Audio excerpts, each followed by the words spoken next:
এ যেন এক অট্টহাস্যের রোল। জাপানে ওসাকা শহরের মন্দিরে শত শত মানুষের মুখে একসঙ্গে অট্টহাসি। সবাই হাসছেন এমনভাবে যে হাসতে হাসতে ছুটে পড়ছে ঘাম।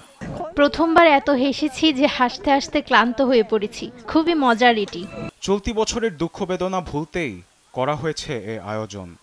জাপানি ভাষায় লেখা হাসির প্ল্যাকার্ড নিয়ে বিভিন্ন সাজে হাসতে ব্যস্ত সবাই।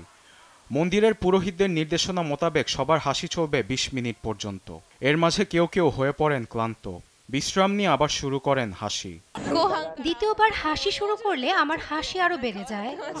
অনেক বছর ধরে ওসাকার মন্দিরে চলছে এ আয়োজন। ধরে রাখা হয়েছে সংস্কৃতি। গেল বছরের তুলনায় এ বছর আগের চেয়ে বেশি মানুষ অংশ নেয় বলে দাবি আয়োজকদের। সামনের বছর সবার জীবন যাতে হাসি দিয়ে শুরু হয়, তাই এমন উদ্যোগ নেওয়া হয়েছে বলে জানান তারা। আরবিদ আফসার, নিউজ ডেস্ক, দেশ টিভি।